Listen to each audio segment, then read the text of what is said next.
ভগবানের পূজা করার জন্য বাড়িতে আমরা ঠাকুর ঘর নির্মাণ করি, কিন্তু বাড়িতে ঠাকুর ঘর থাকলে তিনটি বিষয় বিশেষ খেয়াল রাখতে হয়। আর জ্ঞানত কিংবা অজ্ঞানত এই বিষয়গুলি যদি কেউ উপেক্ষা করে তাহলে সর্বনাশ। মা লক্ষ্মী সেই ঘর থেকে বিদায় নেয় এবং নেমে আসে দারিদ্রতা। সুখ থাকে না সেই ঘরে নেমে আসবে চরম সংকট। এবং আপনিও যদি অনেক দিন ধরে এটা দেখে থাকেন যে আপনার জীবনে কোনো না কোনো সমস্যা চলছে এবং সেটা কিছুতেই সমাধান হচ্ছে না, বা আপনাকে বারবার বাধার সম্মুখীন হতে হচ্ছে, তাহলে অবশ্যই একবার দেখে নেবেন যে ঠাকুর ঘরে এই তিনটি বিষয় আপনার কোনো ভুল হচ্ছে না তো। কারণ এই তিনটি জিনিস অত্যন্ত গুরুত্বপূর্ণ, যা আমাদের অবশ্যই বাড়িতে ঠাকুর ঘর থাকলে খেয়াল রাখা উচিত। আর তা না হলে আপনি যাই করে নিন না কেন, আপনার জীবনে একের পর এক সমস্যা আসতেই থাকবে, আর সেটা থেকে আপনি বেরোনোর রাস্তাই খুঁজে পাবেন না। তাই ভগবানের আশীর্বাদ লাভ করতে কোন তিনটি বিষয় নজরে রাখতে হয় জেনে নিন এই ভিডিওর মাধ্যমে। বন্ধুরা, বাড়ির সবচেয়ে পবিত্র স্থান বলা হয় ঠাকুর ঘরকে। যদিও দেবতার বিচরণ বিশ্বের সর্বত্র, তবুও মনে করা হয় স্বয়ং ভগবান অধিষ্ঠান করেন এই স্থানে। তাই আমাদের শাস্ত্রে ঠাকুর ঘরের পবিত্রতা বজায় রাখতে তিনটি বিশেষ বিষয়ের উপরে নজর দিতে বলা হয়েছে, যা উপেক্ষা করার অর্থ হলো স্বয়ং ভগবানকে উপেক্ষা করা। শাস্ত্রমতে অশুভ শক্তিকে সংসার থেকে দূরে রাখতে এই তিনটি নিয়মগুলি অবশ্যই মেনে চলা উচিত। তাহলে আসুন ভিডিওটি সম্পূর্ণ দেখুন যে কী সেই তিনটি বিষয় যা উপেক্ষা করা অনুচিত, সেই সম্পর্কে বিস্তারিত জানুন এবার এই ভিডিওতে। ভিডিওটি শুরু করার আগে আপনারা যারা এই চ্যানেলে নতুন তারা অবশ্যই চ্যানেলটি সাবস্ক্রাইব করুন এবং বেল বাটনে প্রেস করুন এরকম আরও অনেক নতুন ভিডিও দেখার জন্য। ভিডিওটি দেখে যদি ভালো লাগে তাহলে অবশ্যই একটি লাইক করবেন এবং সবাইকে শেয়ার করবেন, যাতে তারাও ভিডিওটি দেখে উপকৃত হয়, এবং কমেন্টে জয় শ্রীকৃষ্ণ লিখতে ভুলবেন না। প্রথমে যে বিষয়টির উপরে নজর দেবেন তা হলো ঠাকুর ঘরের শুদ্ধতা কখনোই নষ্ট হতে দেবেন না। ঠাকুর ঘরের শুদ্ধতা বজায় রাখতে না পারলে ভগবানের কৃপা দৃষ্টি কখনোই লাভ করা যায় না। আপনার চারপাশে ঘুরতে থাকা নেগেটিভ এনার্জির সবচেয়ে বড় কারণ হয় অপরিচ্ছন্ন ঠাকুর ঘর। অনেকেই ঠাকুর ঘর পরিষ্কার করে থাকেন সেই একই ঝাঁটা দিয়ে, যা দিয়ে ঘরদোর পরিষ্কার করার কাজে ব্যবহার করা হয়। এমনটা করা একেবারেই উচিত নয়, এতে ভগবান অসন্তুষ্ট হন। শাস্ত্রমতে অপরিষ্কার কোনো কিছুই ঠাকুর ঘরের অন্দরে প্রবেশ করা চলবে না। এমনটা করলে পরিবারের উপরে নানাবিধ অশুভ প্রভাব পড়ার আশঙ্কা বাড়তে থাকে। তাই ঠাকুর ঘরের মেঝে পরিষ্কার করতে হবে পরিষ্কার কাপড়ের সাহায্যে। শাস্ত্রে শুদ্ধ পোশাকে স্নান করে ঠাকুর ঘর পরিষ্কার করার কথা উল্লেখ করা হয়েছে।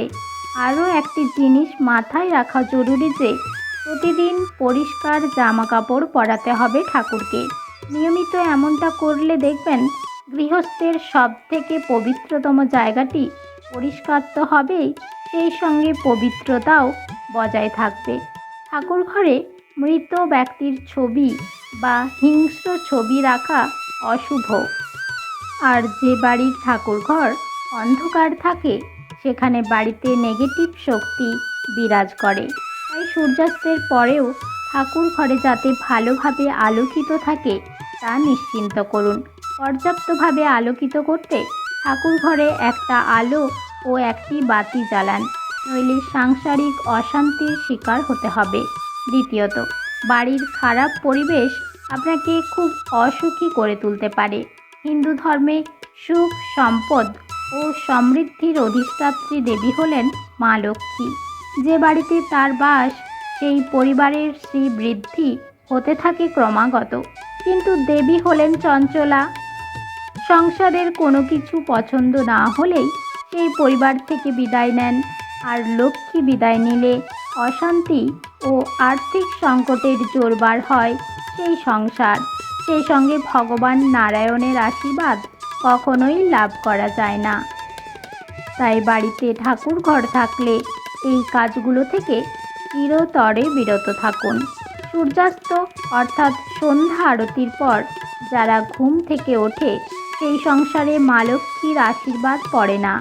বিকেলবেলা হরিনাম জপ করার সময় মনে করা হয় সেই সময় যারা ঘুমান তাদের উপরে রুষ্ট হন মা লক্ষ্মী। সেই সংসারে কখনোই তার চরণ পড়ে না। যারা খাবার নষ্ট করে তাদের উপরে রুষ্ট হন দেবী।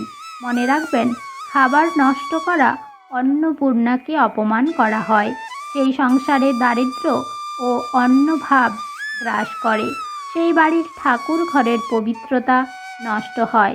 ঘরে ঠাকুর থাকলে শাস্ত্রমতে সেই ঘরে মদ্যপান সম্পূর্ণরূপে নিষিদ্ধ বলা হয়েছে। এতে ভগবানের অপমান হয়। ভগবান শ্রীকৃষ্ণ ও মহাদেব রুষ্ট হন এবং সেই ঘর থেকে বিদায় নেন।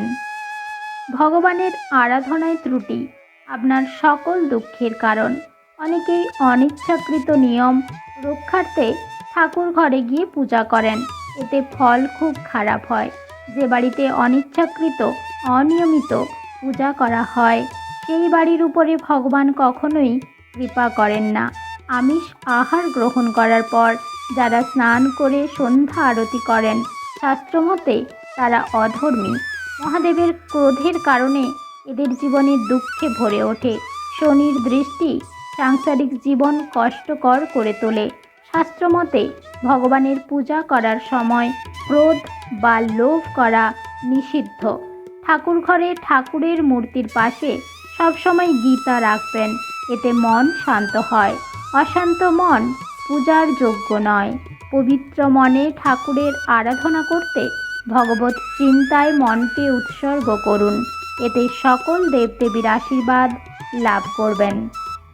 বন্ধুরা, এই তিনটি বিষয় বিশেষ নজরে রেখে এই জিনিসগুলি থেকে চিরতরে বিরত থেকে বাড়ির ঠাকুর ঘরে ভগবানের পূজা করলে আপনার সংসারের সব অশান্তি দূর হয়ে যাবে।